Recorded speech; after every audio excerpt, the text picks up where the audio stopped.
Assalamualaikum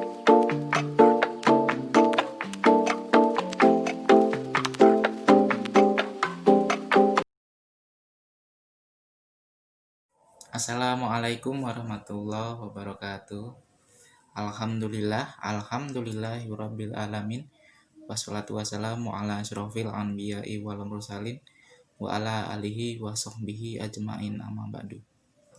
Sebelumnya izin memperkenalkan diri. Nama Rocky Fikantara Kusumadewa, NPM 200101047. Program Studi Pendidikan Agama Islam kelas A, mahasiswa semester 1 Institut Agama Islam Negeri Mitro, tahun akademik 2020-2021.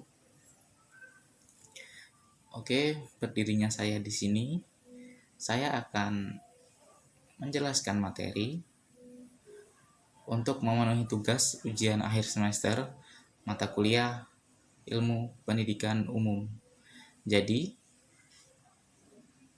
Ilmu Pendidikan tugas ujian akhir semester mata kuliah Ilmu Pendidikan Umum memberikan pilihan kepada mahasiswa untuk memilih materi yang akan dijelaskan kemudian dipraktekkan menjadi video pembelajaran.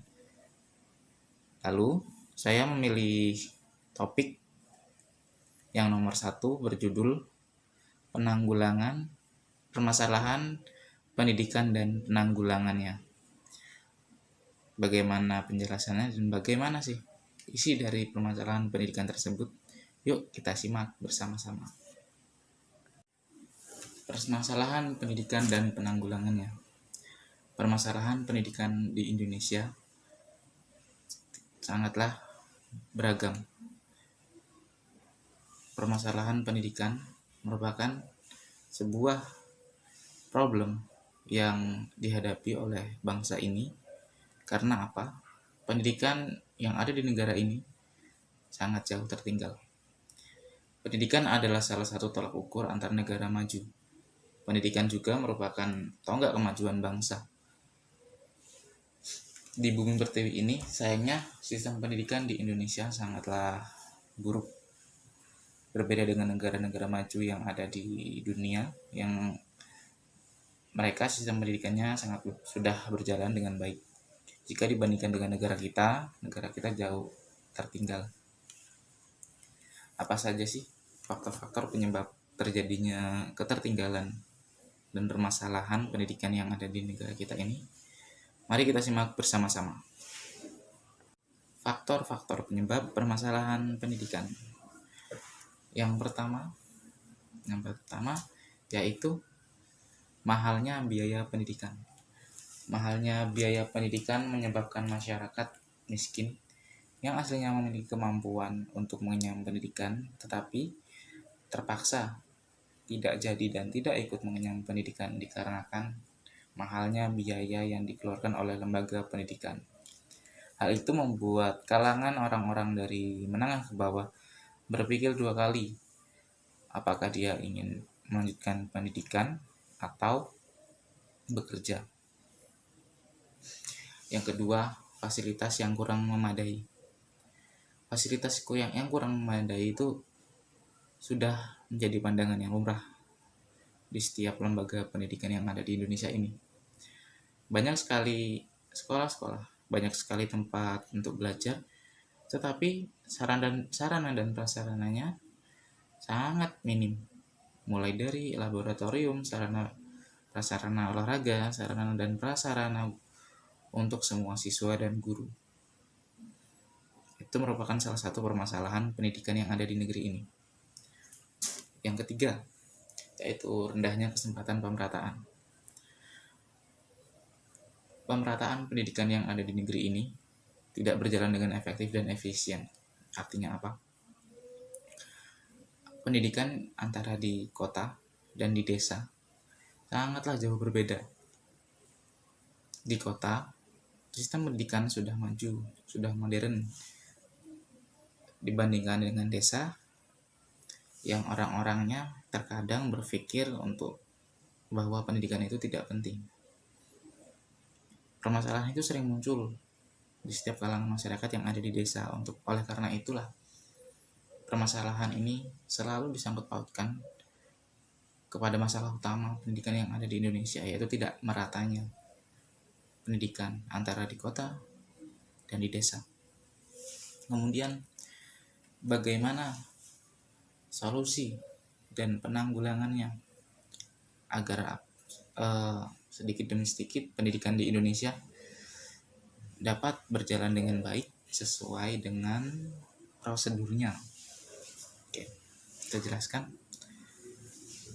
bagaimana sih penanggulangannya atau bagaimana solusinya.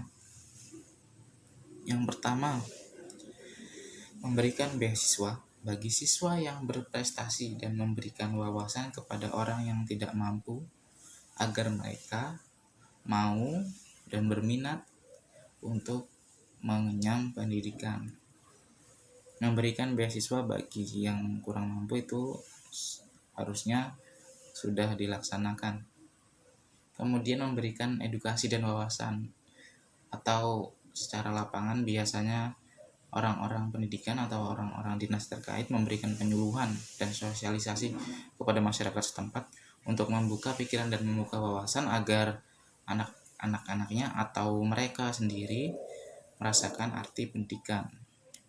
Itu yang dinamakan memberikan wawasan kepada mereka yang belum mau mengenyam pendidikan. Yang kedua, pemerintah seharusnya mengganti fasilitas yang kurang pada lingkungan sekolah. Yang dimaksud di sini selain mengganti juga bisa merubah, mengganti atau menambahkan yang baru, menambahkan yang belum ada. Di sekolah-sekolah, di lembaga sekolah itu seharusnya banyak sekali fasilitas untuk siswa, baik untuk siswa maupun guru yang seharusnya diadakan. Contoh laboratorium, contoh kecilnya seperti itu, laboratorium, sarana dan prasarana olahraga, tempat untuk membaca atau perpustakaan, dan lingkungan yang ramah untuk anak. Kemudian yang ketiga, menerapkan sistem pemerataan baik di desa maupun di kota. Seperti poin permasalahan yang ketiga tadi, yang belum adanya pemerataan. Jadi di sini disolusikan, ditujukan kepada pemerintah agar pemerintah membuat kebijakan pemerataan pendidikan yang ada di kota maupun di desa. Jadi antara tenaga pengajar di desa dan di kota itu sama-sama, jumlahnya sama, kualitasnya sama, dan kesempatan untuk mendapatkan pendidikan juga sama. Kemudian siswanya pun sama atau peserta didiknya sama antara di kota dan di desa. Jumlahnya sama, kesempatan untuk mendapatkan hak belajar yang sama, dan kesempatan lulusnya juga sama. Dan kesempatan untuk melanjutkan pendidikan ke jenjang selanjutnya juga sama. Yang keempat, mempekerjakan guru secara profesional. Artinya guru dikerjakan sebagai guru, bekerja sebagai seorang guru. Guru adalah pahlawan tanda jasa tanpa tanda jasa. Jadi ketika kita berada di lembaga pendidikan, harusnya menyikapi hal ini sudah bisa. Jadi hal itu merupakan sebuah kewajaran. Jadi guru haruslah dihargai dan dihormati sesuai dengan apa yang telah dicontohkan. Karena tanpa guru kita bukan siapa-siapa. Yang kelima, mendirikan sekolah-sekolah di pelosok negeri. Ini merupakan solusi yang bagus karena apa? Ternyata di negeri ini sekolah-sekolah yang ada di pelosok itu belum seberapa banyak dan fasilitasnya belum seberapa memadai.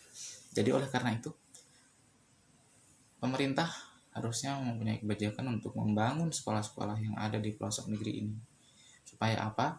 Supaya kesempatan untuk mengenyam pendidikan kepada masyarakat yang hidup di daerah terpencil, di daerah pelosok negeri itu dapat memiliki hak yang sama dengan masyarakat yang ada di kota. Jadi tidak adanya kecemburuan sosial dan masyarakat yang ada di desa pun pasti memiliki bakat tersendiri jika mereka diasah, atau jika mereka mengenyam pendidikan, kita akan tahu bahwa mereka juga mempunyai kepintaran, mempunyai bakat, skill, dan lain-lain.